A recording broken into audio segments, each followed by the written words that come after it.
उखल बंधन लीला जो है ना, इससे ये समझिए, यशोदा मैया जब अपने दोष रूपी उस दंड का त्याग करती हैं, तुरंत ठाकुर जी दौड़ करके उनके पास आ जाते हैं, लिपट जाते हैं। और जैसे ही ठाकुर जी लिपटे, सोई यशोदा मैया ने पकड़े, बोला अच्छा अब आ गए हो मेरे हाथ में, अब तो को बांधूंगी। ठाकुर जी रोने लगे, मैया तेने मुझसे मना करी, तू मुझको बांधेगी नहीं, अब तू मुझको ले जा रही है। मैया बोली, ज्यो ज्यो बड़ो है तो जा रहा हूं, ऊधम मचावे, चल तो को बांधूंगी अब मैं, ना तो को आज रोटी मिलेगी ना मक्खन मिलेगा, बंद हो रहे हैं यहीं पे। 4-5 बार यशोदा मैया ने प्रयास किया, लेकिन ठाकुर जी को बांध नहीं पाई। बार बार रस्सी छोटी पड़ जाए, और बड़ी रस्सी लाई वो भी छोटी पड़े, और बड़ी लाई वो भी छोटी पड़े। क्यों?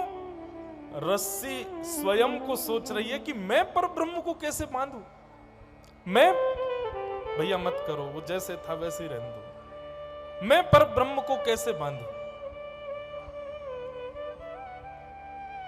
तब ठाकुर जी ने इशारा किया, बोले अरे बाबड़ी, ये कोई संसार की रस्सी नहीं है जो तू मुझको बांध नहीं रही है, देख नहीं रही, यशोदा मैया बांध रही है। यशोदा मैया मतलब प्रेम की साक्षात प्रतिमूर्ति, और प्रेम पाश में बंधनो तो मेरो जन्म जन्म को काम है। और जैसे ही ठाकुर जी ने यह आज्ञा दी, यशोदा मैया ने रस्सी से बांधे और ठाकुर जी बंध गए, अपने आप को बांध लिया। आकाश में खड़े 33 कोटि देवता यशोदा मैया के चरणों में प्रणाम करने लगे, बोले मैया तेरे भाग्य की कही ना जाए।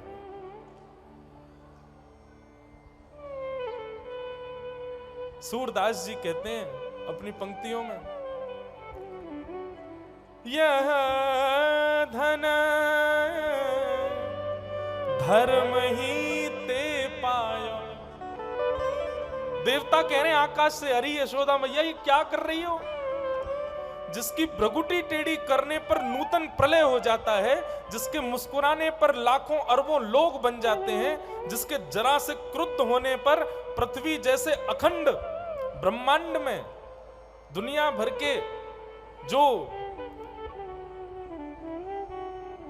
व्यवस्थित ग्रह हैं वो गेंद की तरह आकाश में उछल जाते हैं, उसको यशोदा मैया उखल से बांध रही है। मैया नीके राख यशोदा मैया नारायण घर आयो, ये कोई साधारण बालक नहीं है, नारायण है मैया। पर ब्रह्म परमात्मा को यशोदा मैया ने उखल से बांध दिया, और यशोदा मैया चली गई, अकेले बंधे हैं ठाकुर जी।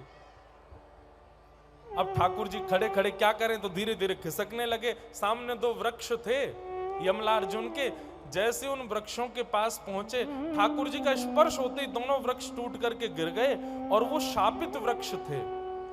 कुबेर के पुत्रों को नारद जी ने शाप दिया था कि तुम वृक्ष बन जाओ, वही वृक्ष गोकुल में खड़े थे। भगवान का स्पर्श करते ही दोनों टूट गए, और दोनों मुक्त होकर के भगवान की स्तुति गाने लगे। स्तुति गा करके ठाकुर जी से कहने लगे, भगवान हमको मुक्त कर दो।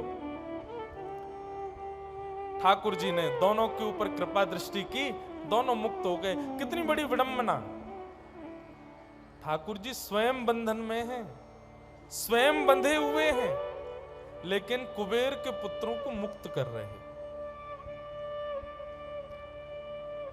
स्वयं बंधा हुआ व्यक्ति दूसरे को कैसे खोल सकता है? लेकिन यही है ठाकुर जी का स्वरूप, अकर्तुम कर्तुम अकर्तुम अन्यथा कर्तुम समर्थ ईश्वर। प्रेम पाश में स्वयं बंधे हैं, लेकिन मुक्त कर रहे हैं कुबेर के पुत्रों को। दोनों पुत्र मुक्त हो गए। पेड़ गिरने की आवाज आई, सब ब्रजवासी दौड़ करके आए तो देखा कि ठाकुर जी के दोनों तरफ पेड़ गिरे हैं। यशोदा मैया ने हृदय से लगा लिया और बस नंद बाबा से बोली, अब हम गोकुल में नहीं रहेंगे, अब हमको गोकुल में ना रहनो, जादनाते हमारे लाला को जन्म भयो, कोई ना कोई राक्षस आतो ही रहे, आज ये 2 वृक्ष गिर गए, हमारा लाला यहां सुरक्षित नहीं है, कहीं और चलो। तब नंद बाबा के छोटे भैया ने एक वन का नाम बताया। कौन सा वन? वनम वृंदावनम नाम पशव्यम नवकाननम गोप गोपी गवाम सेव्यम पुण्याद्री तृणवीरुधम। वृंदावन चलो।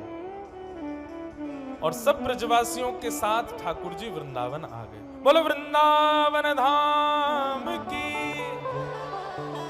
ऐसी रूखी जय जयकार इतने सारे लोगन में। बोलो वृंदावन धाम की।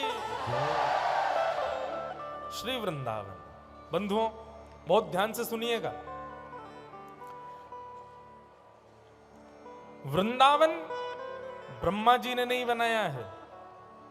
वृंदावन ब्रह्मा के द्वारा बनाई हुई कृति नहीं है। वृंदावन को स्वयं हमारी सर्वेश्वरी ब्रजेश्वरी श्री राधिका रानी ने बनाया, श्री राधा रानी ने बनाया। वृंदावन राधा रानी की रचना है। आप कहेंगे वो कैसे? ध्यान से सुनना।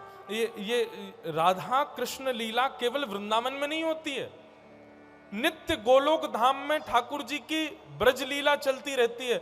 नित्य साकेत धाम में श्री राघवेंद्र सरकार की राम लीला चलती रहती है। अभी भी चल रही होगी, हमको नहीं पता।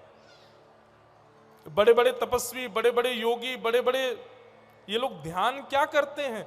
ध्यान करके उस साकेत की लीला का ही तो अनुभव करना चाहते हैं।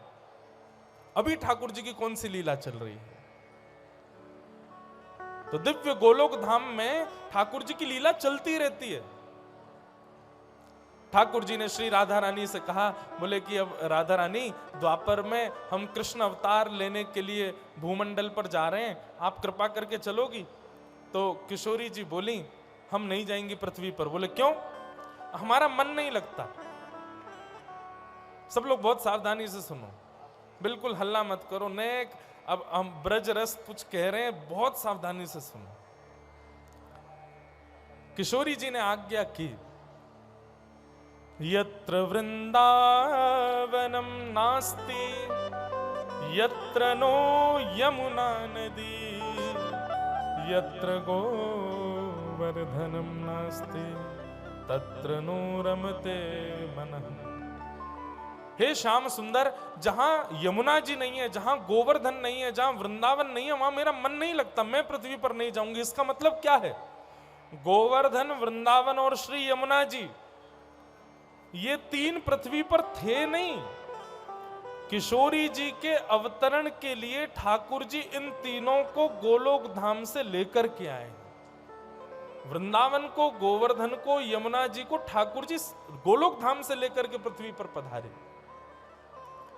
तो गोलोक धाम का जो वृंदावन है, उस वृंदावन को स्वयं अपने हाथों से सजाया है स्वयं श्रीमती राधा रानी ने। हमारी सर्वेश्वरी, प्राणेश्वरी, ब्रजेश्वरी, वृंदावन वृंदावनेश्वरी श्री राधिका रानी ने स्वयं अपने हाथों से निर्माण किया। उसी वृंदावन को लेकर के ठाकुर जी पृथ्वी पर आए। आज जब वृंदावन जाने का प्रस्ताव हुआ, ठाकुर जी बड़े प्रसन्न हो गए। बोले अब हम वृंदावन चलेंगे।